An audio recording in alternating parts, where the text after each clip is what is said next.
Welcome back to Weekend Smile, guys. So adults are not the only ones being affected by COVID-19, or children are also being affected. The question posed to parents is, how can we build or maintain confidence in our kids during this pandemic? Zooming in to help us find the answer is Yannick Duke, software developer by day, digital creator by night, and of course, parent 24 hours all day long. Hi Yannick, welcome. How are you? I am doing well. How are you? I'm doing fine. How has it been homeschooling during COVID-19?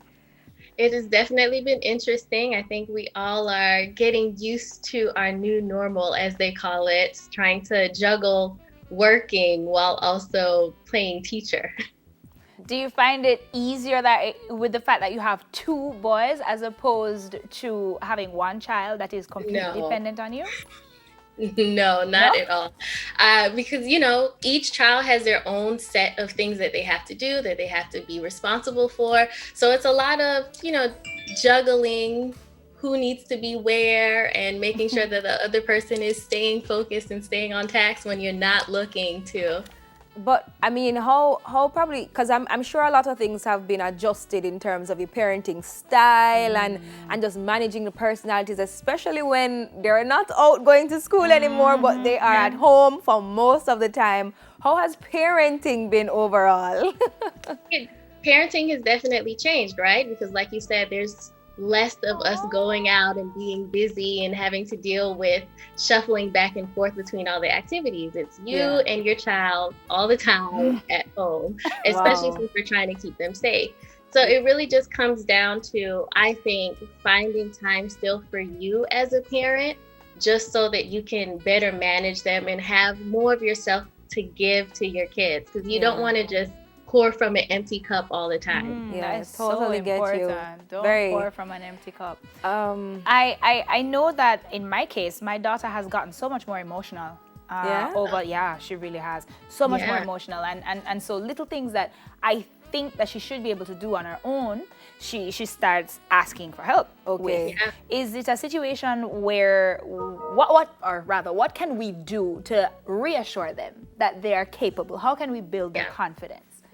Well, I really think it comes down to three things, and I'm going to call it the 3 L's of uplifting your children, right?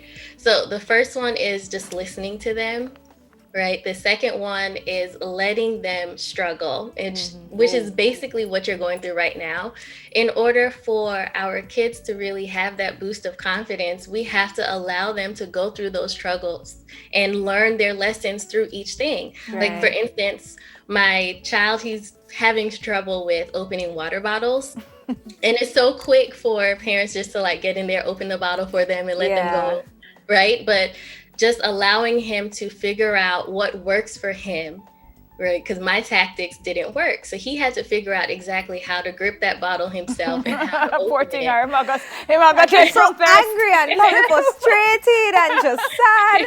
But I know. But when you finally learn how to do it, how much that boosts your confidence. Yes. Because now every time he opens up that bottle on his own, he's running to tell me, Mommy, look, I did it. I He did it. did it. He really did it.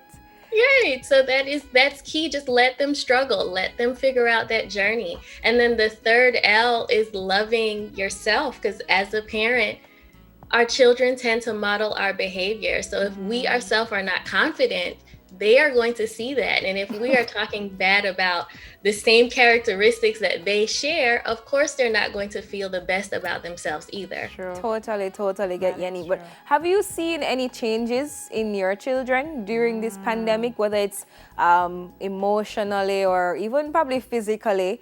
Any changes have you seen?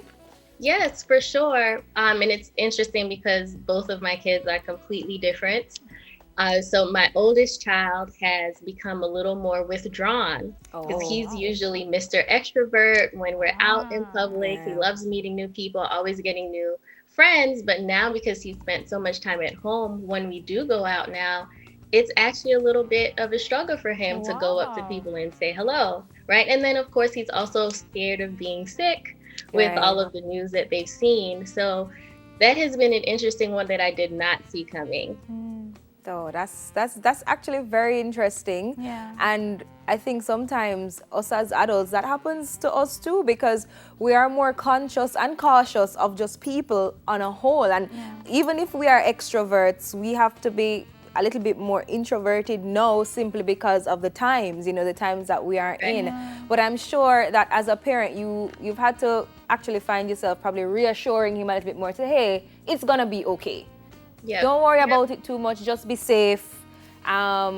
Be yourself still, but it's going to be okay. Exactly. And I think that's the main message that we have to keep telling our kids right now. It's like, yes, we're a little unsure about what these next times are going to look like. And I can't give you all of the answers, but we know that it's going to be fine and we're going to get through this together, And that's why it's really key to listen to them and let them tell you how they're feeling. Every moment shouldn't just be you trying to teach them, but if we listen to them and really figure out, if they're having any anxiety, then that's an area that you can focus on and really deal with and find resources to help them deal with too. Definitely. But I think so far it seems that you're doing an amazing job. Yeah. So continue to not pour from that empty cup. Fill up your cup and let us take your advice. Thank you so much for stopping by, for zooming in. We appreciate it, and I hope we will learn, and Tali will learn when she has hers. When that time comes. Thank you for having me. No problem. You're more than welcome.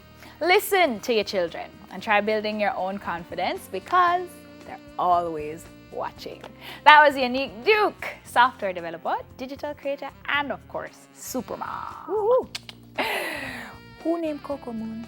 Well, We're gonna find out. Coco Moon with Danielle Marie Chin after the break. So come. Should be interesting. Coco